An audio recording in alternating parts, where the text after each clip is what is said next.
आज Doubtnut app download करें। Doubtnut पर अपने सभी गणित, रसायन विज्ञान, भौतिक विज्ञान और जीव विज्ञान के डाउट्स का करो सफाया। बस प्रश्न की फोटो खींचो, एक ही प्रश्न को क्रॉप करो और तुरंत वीडियो सोल्यूशन पाओ। अभी डाउनलोड करें।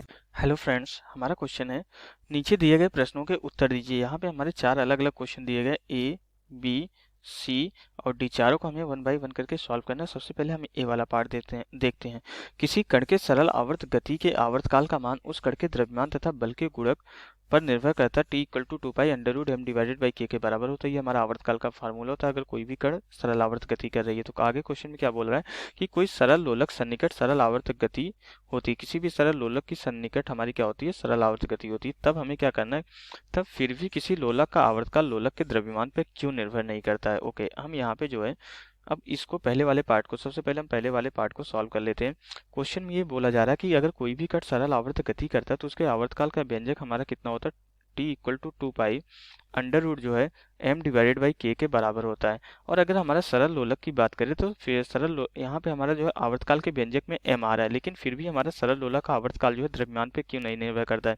एक्चुअली सरल लोलक के आवर्तकाल का जो व्यंजक होता है हमारा 2 पाई अंडर रूट जो है एल डिवाइडेड बाई जी के बराबर। यहाँ पे एम का कोई फैक्टर नहीं आ रहा, तो हमारा जो है सरल लोलक आवर्तकाल द्रव्यमान पे क्यों नहीं निर्भर कर रहा, हमें ये बताना है। एक्चुअली क्या होता है, सरल आवर्त गति के लिए जो है सरल लोलक के लिए जो हमारा बल नियतांक होता है, सरल लोलक के लिए जो हमारा बल नियतांक होता है, ये हमारा क्या होता है, द्रव्यमान के अनुक्रमानुपाती होता है। तो अगर हमारा बल नियतांक यहाँ पे ये हमारा के क्या होता है, बल नियतांक होता है। के अगर हमारा जो है द्रव्यमान के अनुक्रमानुपाती होता है तो ये हमारा कैंसिल हो जाएगा। और वैसे भी सरल लोलक के लिए के की जो वैल्यू होती है हमारी कितनी होती है, के की जो वैल्यू होती है हमारी जो है M G divided by L के बराबर होती है। जब यहाँ पे के की value M G L divided by M G divided by L रखेंगे तो एम हमारा एम से कैंसिल हो जाएगा। इसलिए यही रीजन होता है कि हमारा सरल लोलक का जो है आवर्तकाल जो है इसके द्रव्यमान पे निर्भर नहीं करता, गोलक के द्रव्यमान पे निर्भर नहीं करता, क्योंकि हमारा बल नियतांक जो है द्रव्यमान के अनुक्रमानुपाती होता है और अंश और हर दोनों में हमारा द्रव्यमान आने के बाद कैंसिल हो जाता है, इसलिए हमारा द्रव्यमान का कोई इफेक्ट नहीं पड़ता, यही रीजन होता है। अब इसके बाद हम यहाँ पे जो है सेकंड पार्ट को सॉल्व करते हैं। सेकंड पार्ट में हमारा क्या बोला जा रहा है, क्वेश्चन के सेकंड पार्ट में बोला जा रहा है कि किसी सरल लोलक की गति छोटी कोण के सभी दोलनों के सन्निकट सरल आवर्त गति होती है। बड़े कोणों के दोलनों के लिए एक अधिक गुण विश्लेषण यह दर्शाता है कि टी का मान जो 2 pi under root L divided by g से अधिक होता है। इस परिमाण को समझने के लिए किसी गुणात्मक कारण का चिंतन कीजिए। अब क्वेश्चन में ये बोल रहा है कि अगर हमारा जो है सरल लोलक की गति कर रही है तो अगर हमारा एंगल जो है, अगर छोटे कोण के लिए क्या होता है कि हमारा आवर्तकाल T 2 pi under root L divided by g के बराबर होता है, लेकिन ये बड़े कोण के लिए हमारा जो है अगर थीटा की वैल्यू ज़्यादा हो जाए तो उस कंडीशन में हमारा जो है आवर्तकाल इससे थोड़ा सा ज़्यादा हो जाता है। ऐसा क्यों होता है, इसके पीछे हमें रीजन बताना है। ओके, तो सबसे पहले हम देख लेते हैं कि हमारा सरल लोलक किस तरीके से गति करता है। एक्चुअली हमारा सरल लोलक क्या होता है, जब किसी एक धागे से, जब एल लंबाई के धागे से जो हम क्या करते हैं, एल लंबाई के धागे से एम द्रव्यमान के किसी गोलक को किसी दृढ़ आधार से लटका देते हैं। और यहाँ पे लटकाने का ये है कि यहाँ पे हमारी ये इसकी माध्य स्थिति होती है। ओके, यहाँ पे अगर हम लटका देते हैं इस तरीके से गोलक को और फिर इसके बाद इसकी माध्य स्थिति से अगर हम यहाँ पे थोड़ा विस्थापित कर देते हैं इस तरीके से, तो क्या करता है कि अपनी माध्य स्थिति के दोनों तरफ ये जो है इस तरीके से गति करता है और इसकी गति हमारी क्या होती है, सरल आवर्त गति होती है। ओके, अब ये बोल रहा है कि जो हमारा यहाँ पे एंगल थीटा बनता है, अगर ये हमारे छोटे कोण के लिए अगर हमारा आवर्तकाल T equal to 2 pi under root L divided by g है, अगर ये एंगल हमारा बड़ा हो जाए तो हमारा आवर्तकाल इससे अधिक हो जाता है। तो हमारा ये कैसे गति करता है हमारा यहाँ पे, अब ये देखते हैं। एक्चुअली हमारे यहाँ पे जो प्रत्यानयन बल इसमें उत्पन्न होता है कैसे आता है, इसका भार हमारा गोलक का भार हमारा एम जी कहाँ पे लगेगा, इस तरीके से हमें पता है कि भार एम जी हमेशा कहाँ पे लगता है, ऊर्ध्वाधर नीचे की तरफ लगता है। और अगर हम इसका 2 घटक डिवाइड करेंगे तो एक घटक हमारा इस दिशा में आएगा और दूसरा घटक हमारा जो है भार का जो है इस दिशा में आएगा। ओके, इस तरीके से तो हमारा क्या हो जाता है कि ये हमारे क्या है, ये हमारा भार एम जी है। ओके, ये एंगल थीटा है तो हमारा ये और दोनों समांतर रेखा है तो ये हमारे क्या हो जाएंगे, एकांतर कोण हो जाएगी। ये भी थीटा होगा तो ये हमारा कितना हो जाएगा, थीटा के संगत क्षैतिज घटक आता है तो ये कॉस थीटा हो जाएगा और ये एम जी साइन थीटा हो जाएगा। तो ये जो डोरी में हमारा तनाव टी होता है, टी को हमारे ये M G cos theta balance करता है और यही एम जी साइन थीटा क्या करता है, इसको आवश्यक प्रत्यानयन बल प्रदान करता है।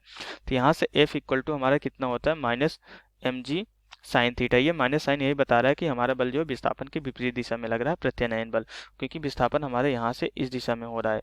ओके, तो अब इसके बाद यही हमारा आवश्यक इसको प्रत्यानयन बल प्रदान करता है, इसीलिए हमारी गति जो है, हमारी ये गोलक जो है हमारा माध्य स्थिति की तरफ आता है। अब इसके बाद हमें ये बोला जा रहा है कि अगर हमारा थीटा की वैल्यू बड़ी हो जाए तो हमारा आवर्तकाल t equal to 2π√L divided by g से अधिक हो जाता है। एक्चुअली हमारा क्या होता है कि यहाँ पे जो हमारा आवर्तकाल का व्यंजक होता है, यहाँ पे जो हम व्यंजक लेते हैं, हम क्या लेते हैं, t इक्वल टू जो है 2π हमारा जो है L डिवाइडेड बाई यहाँ पे जो है हम जी इफेक्टिव लेते हैं, प्रभावी गुरुत्वीय त्वरण लेते हैं, क्योंकि अगर हम सरल लोलक को अलग अलग स्थान पे ले जाते हैं तो हमारा गुरुत्वीय त्वरण चेंज होता है। तो इसलिए हम यहाँ पे क्या लेते हैं, प्रभावी गुरुत्वीय त्वरण लेते हैं। ओके, अब हमारा इस कंडीशन क्या होगा, अगर हमारा यहाँ पे थीटा जो है बड़ा हो जाए, थीटा अगर हमारा छोटा है, अगर कोण हमारा छोटा होता है, तो उस कंडीशन में हमारा जो है साइन थीटा की वैल्यू हमारी क्या होती है, थीटा के बराबर हो जाती है। साइन थीटा की वैल्यू हमारी जो है थीटा के बराबर हो जाती है। तो इस कंडीशन हमारा क्या आता है, हमारा जो है ये साइन थीटा की वैल्यू हमारी थीटा के बराबर हो जाती है, और इसी कंडीशन हमारा ये जो है संबंध निकल के आता है। लेकिन अगर हमारा थीटा एंगल बड़ा हो जाए, अगर थीटा कोण अगर हमारा बड़ा हो जाए, तो उस कंडीशन हमारा क्या हो जाता है, उस कंडीशन हमारा जो साइन थीटा की वैल्यू हो जाती है थीटा से कम हो जाती है। ओके, साइन थीटा की वैल्यू अगर हमारी थीटा से कम हो जाएगी तो उस कंडीशन हमारा क्या हो जाता है। ओके, अब अगर हमारी साइन थीटा की वैल्यू थीटा से कम हो जाती है तो हमारा जो है यहाँ से जो हमारा जो प्रभावी गुरुत्वीय त्वरण कैलकुलेट होके आता है वो हमारा क्या हो जाता है, कम होने लगता है। तो इसकी वजह से जो हमारा प्रभावी गुरुत्वीय त्वरण कैलकुलेट हो जाता है, जो हमारा जी इफेक्टिव कैलकुलेट होता है, ये हमारा क्या हो जाता है, साइन थीटा की वैल्यू थीटा से कम होने की वजह से हमारा यहाँ से जो है जी इफेक्टिव जो प्रभावी गुरुत्वीय त्वरण होता है ये हमारा बढ़ जाता है, और हमारा जी इफेक्टिव हमारा ये कम हो जाता है, क्योंकि हमारा साइन थीटा की वैल्यू कम है। तो ये हमारा जी इफेक्टिव यहाँ से क्या हो जाता है, हमारा प्रभावी गुरुत्वीय त्वरण कम हो जाता है, और प्रभावी गुरुत्वीय त्वरण कम हो जाने की वजह से ही हमारा जो है इसी संबंध से हमें पता लग रहा है कि हमारा आवर्तकाल बढ़ जाता है। इसलिए यही रीजन होता है कि हमारा आवर्तकाल बढ़ जाता है, क्योंकि प्रभावी गुरुत्वीय त्वरण हमारे इस कंडीशन में क्या हो जाता है, कम हो जाता है। अब आगे हम जो है सी वाले पार्ट को देखते हैं कि सी वाले पार्ट में हमारा क्या बोला जा रहा है। ओके, सी वाले पार्ट में ये बोला जा रहा है कि हमारा कि अगर कोई व्यक्ति जो है कलाई घड़ी बांधे किसी मीनार की चोटी से गिरता है, तो क्या मुक्त रूप से गिरते समय जो है उसकी घड़ी जो है हमारी यथार्थ समय बताती है कि नहीं, ये हमें बताना है। ओके, तो यहाँ पे हमारा जो इसका आंसर होगा, हमारा इसका आंसर हाँ होगा, हमारा जो है ये घड़ी हमारी जो है यथार्थ समय बताएगी। एक्चुअली क्या होता है, जो हमारी कलाई घड़ी होती है, ओके, कलाई घड़ी में हमारा क्या होता है कि इस तरीके से हमारे यहाँ पे नीडल होती है, इस तरीके से हमारी सुई होती है। ओके, जो कि हमारा यहाँ पे क्या होता है कि यहाँ पे इस तरीके से हमारे जो है समय को जो है यहाँ पे इस तरीके से बताती है। हमारी क्या होती है, वॉच घड़ी होती है, हाँ कलाई वाली घड़ी होती है। और यहाँ से क्या होता है कि हमारा यहाँ से मिडिल से इसके यहाँ पे नीडल्स होती हैं, जो कि यहाँ पे समय को बताती है। तो ये हमारी कैसे चलती है, यहाँ पे हमारा जो है क्या लगा होता है, यहाँ पे हमारा जो स्प्रिंग लगा होता है। तो यहाँ पे जो इसको जो है हमारा प्रत्यानयन बल प्रदान होता है, ये स्प्रिंग के ऐंठने के, यहाँ पे स्प्रिंग के जो है हमारे जो इस तरीके से ऐंठने की वजह से प्राप्त होता है। तो यहाँ पे स्प्रिंग से इसको प्रत्यानयन बल प्रदान होता है, और हमारी स्प्रिंग इस तरीके से जो हमारी मूर्ति है ये हमारा जो है गुरुत्वीय त्वरण पे हमारा निर्भर नहीं करता। ये हमारा जो है यहाँ पे जो इसको हमारी गति होती है, इसके लिए जो हमारा प्रत्यानयन बल मिलता है, इसकी गति के लिए हमारा जो प्रत्यानयन बल मिलता है वो हमारा यहाँ पे गुरुत्वीय त्वरण पे निर्भर नहीं करता है। यहाँ पे बल जो है हमारा जो है प्रत्यानयन बल हमारा जो है ये हमारा जो है गुरुत्वीय त्वरण पे जी पे हमारा निर्भर नहीं करता, क्योंकि हमारा यहाँ पे जो है ये जो है हमारा यहाँ पे जो स्प्रिंग होती है हमारी जो है इस तरीके से मूर्ति चली जाती है। तो इसका हमारा क्या होता है कि यहाँ पे बल प्रत्यानयन बल इक्वल टू हमारा के इंटू थीटा के बराबर हो जाता है, जब हमारे यहाँ से थीटा एंगल मूर्ति है।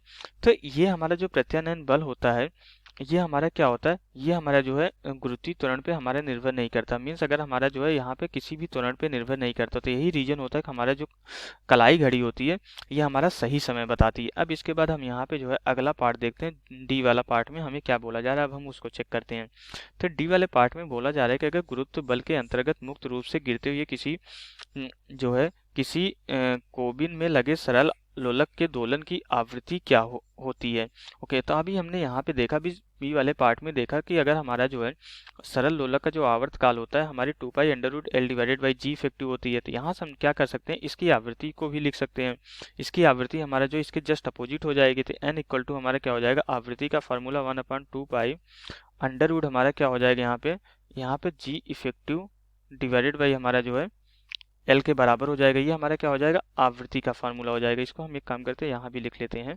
ओके, एन हमने कितना देखा, एन हमारा क्या होता है 1/2π जो है जी इफेक्टिव डिवाइडेड बाई एल के बराबर होता है। ये हमारा प्रभावी गुरुत्वीय त्वरण होता है। और हमारा जी इफेक्टिव, अगर हमारा जो है सरल लोलक किसी मुक्त रूप से गिरती हुई किसी जो है कोबिन में रख दिया गया है, मान लेते हैं ये हमारा जो है कोई चीज़ है हमारी कोबिन, और ये हमारी क्या हो रही है, मुक्त रूप से गिर रही है। मुक्त रूप से गिरने का ये मतलब है कि यहाँ पे इसका जो त्वरण हमारा जो है गुरुत्वीय त्वरण के बराबर हो गया है।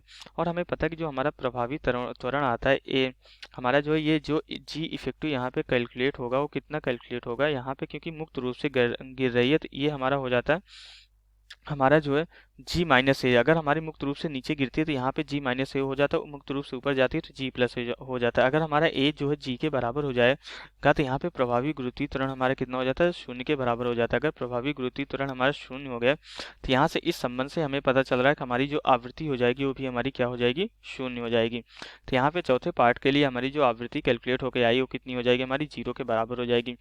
तीसरे वाले पार्ट का हमारा आंसर होगा घड़ी हमारी यथार्थ समय बताएगी, क्योंकि प्रत्यानयन बल, इसको जो है गति कराने के लिए जो प्रत्यानयन बल होता है वो हमारा जो है गुरुत्वीय त्वरण पे निर्भर नहीं करता है। अब इसके बाद हमारा जो है जो सेकंड वाले पार्ट का आंसर है, हमारा जो है आवर्तकाल बढ़ जाता है। क्यों बढ़ जाता है, क्योंकि हमारा प्रभावी गुरुत्वीय त्वरण जो है यहाँ पे कम हो जाता है। यही रीजन है कि हमारा आवर्तकाल बढ़ जाता है अगर हमारा थीटा बड़ा हो जाता है। और जो हमारा पहले पार्ट का आंसर है, हमारा क्यों नहीं हमारा जो है इसका द्रव्यमान पे निर्भर करता सरल लोलक का आवर्तकाल, क्योंकि हमारा जो है बल नियतांक जो है यहाँ पे जो है द्रव्यमान के अनुक्रमानुपाती होता है। यही रीजन होता है, हमारा निर्भर नहीं करता। तो यहाँ से हमारा जो है क्वेश्चन कंप्लीट हो जाता है। Okay, thank you. कक्षा 6 से 12वीं से लेकर नीट, IIT, JEE वो एडवांस के लेवल तक 1 करोड़ से ज्यादा छात्रों का भरोसा। आज ही डाउनलोड करें डाउटनेट ऐप या व्हाट्सएप करें अपने सारे डाउट्स 8400 400 400 पर।